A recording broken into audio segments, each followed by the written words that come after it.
Hey there, friendlies, how's up? Today, what I got for you is a long-term review of my 1.1 liter Morse pot from Four Dog Stove, which I bought in 2014. But before we get on to that, if you're new around here and you want to see more great videos on bushcraft and bushcraft cooking and hiking and camping and tools and maybe the occasional wood shoppy thing, then please subscribe and ring that little bell so you don't miss anything. Okay, let's get on to it.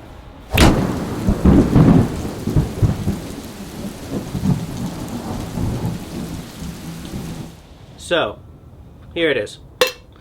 That's the 1.1 liter Morse pot in hard anodized aluminum. I've been using it for quite a while. As you can see, if you can see in the light, there's some, there's some use on that. But I like it. I like it when bush gear starts to show the stories it's been collecting. And I guess I'll just sort of go through some of the features first off, okay? When I bought this, you had a choice of buying it without the bail or for an extra $8 US having it installed. For $8 US, I knew what I wanted to do with this. I was like, yeah, put it on. One of the reasons you might not want that is because without all this stuff on it, it nests perfectly into the larger 1.8 liter Morse pot by the same company. I wasn't buying the larger one, so meh. Okay, so what you got here is just a big old wire handle. The mounting points on the sides are interesting because they've got three sort of positions, and if you include like just having it all the way down, then you got 5 different positions, right? So you can have it all the way down the front, and for storage or whatever, like this, like this, like this, or like all the way down again to, I guess, this is probably how I would do it for stowing it. Now, for the bail on top, what's nice is if you have it flipped this way, it's flat. Obviously, if it's flat against the top, it's hard to get a stick or something under there to lift the handle up, to get the lid off when you're cooking to see if your stuff is ready. But if you flip it this way, see, it sort of sticks up a little bit so that you can easily get a stick under there to lift it off and check what you're doing. Okay?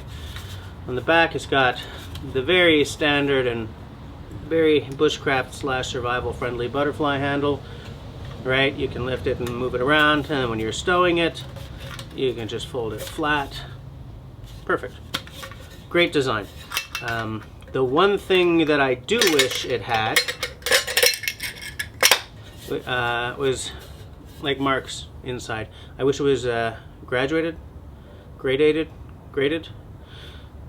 I wish it had like half liter, 1 liter markings, or quarter liter, half liter, 1 liter, 1.1, or I guess 5 cups, 2.5, or whatever it is. 1 cup, 2 cups, 3 cups, 4 cups, 5 cups maybe. I mean, so that's pretty much, the hard anodized is really nice. When I bought this, there was a stainless steel option, which I believe is no longer on offer. But I liked the weight savings of the aluminum, so that's what I went for. Now, this is 1.1 liters, but I'm going to put an asterisk on that.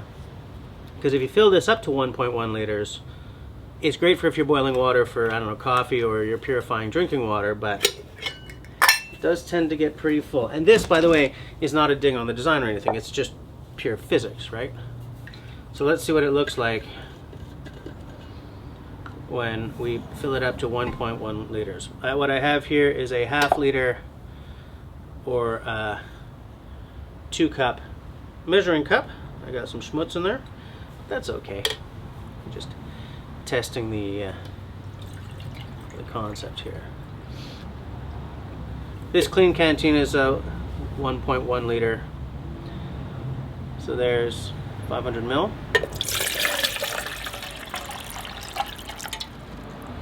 Okay. Another 500 mil.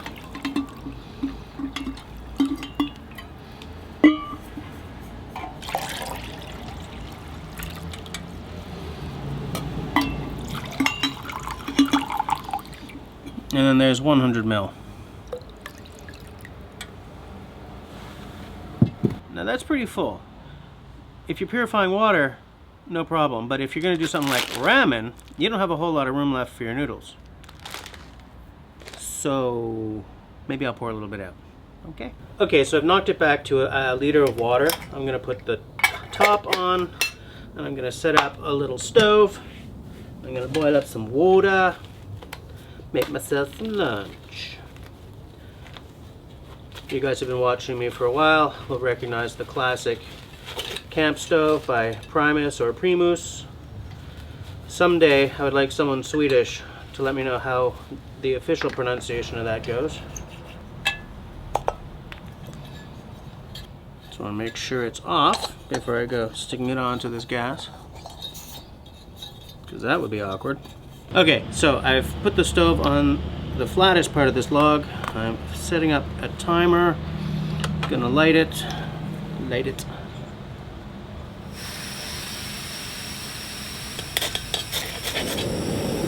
There we go.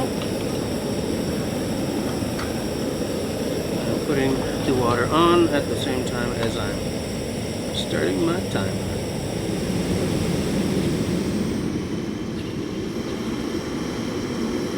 Now, while we're waiting for that to boil, I just want to say I had been planning to do this video lakeside out in Oka at my mother-in-law's, but we're under a severe rain and wind warning tonight. It's October 31st, it's Halloween, but the city has postponed Halloween to tomorrow because it will be apparently quite dangerous.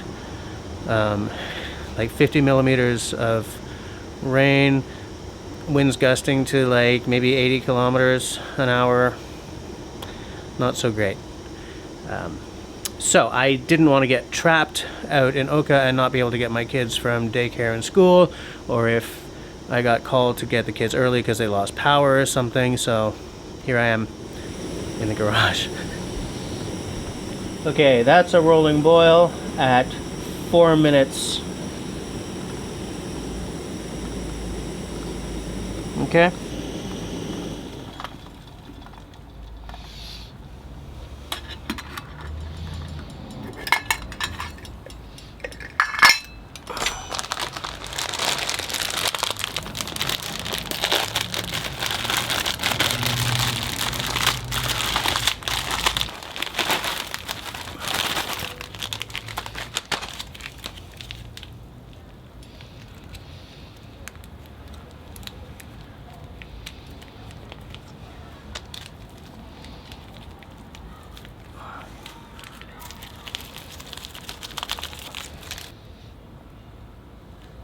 Get it in there, mix it around good,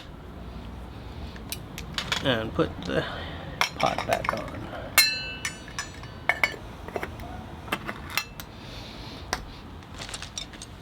Now I'll just let that sit for 5 minutes. Okay, so I've let it sit for a couple of minutes. The pot is now pick-upable. Is that even a word? I mean, it's still hot, let me tell you, but works fine. What I didn't do, what I should have done, was open up the butterfly handle while I was cooking it, but I was on the spot, so you know. One thing I do want to say is that actually I'll show you. The pot top, it's not really loose and it's not really tight either. It's just sort of happy medium land. So I flipped it over so that it's easy to grab, and right, there's a little bit of grab to it, but not too much.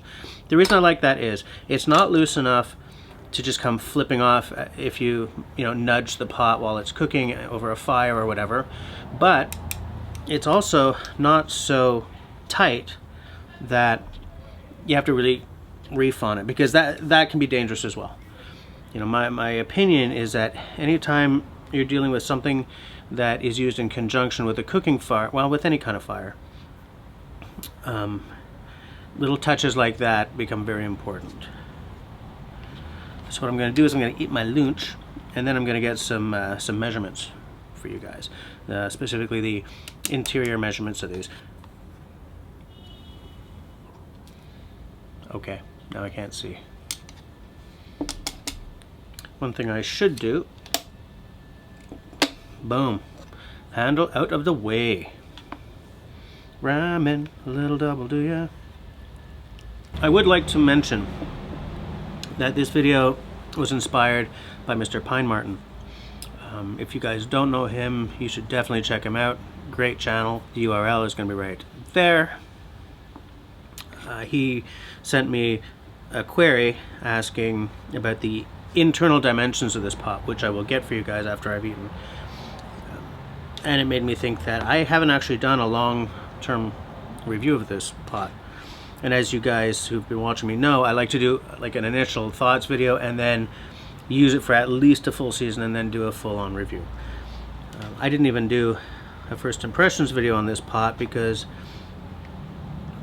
well, because my channel was still new. I think I bought it just like the same month that I started my channel in 2014. If I'm getting my dates right. If not, there'll be an asterisk right there and the proper information at the bottom of the screen.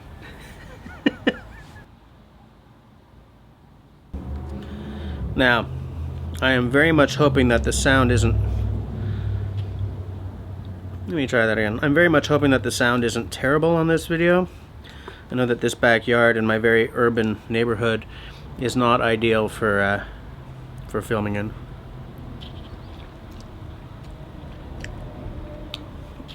I've tried to take breaks whenever a bus passes by, at least. Also, this ramen recipe calls for 500 milliliters of water, but because I wanted to test cooking a full liter, this is pretty bland. First off, it weighs about 200 grams, or about 7 ounces if you're old or American. It's a little off of what the Four Dog Stove site listed as, but I think it's because they weigh it without the optional bale kit. So what are we looking at here? The interior dimensions are... Hold on, there's a fire truck. Sorry guys. Okay, so the the internal dimensions are 11.5 centimeters by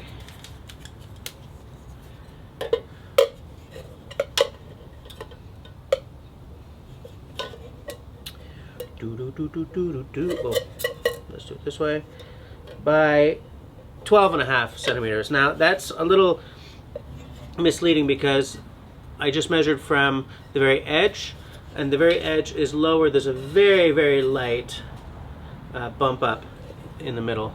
I don't know if there's enough light for you to see that. Well, I'll just do it this way. See that?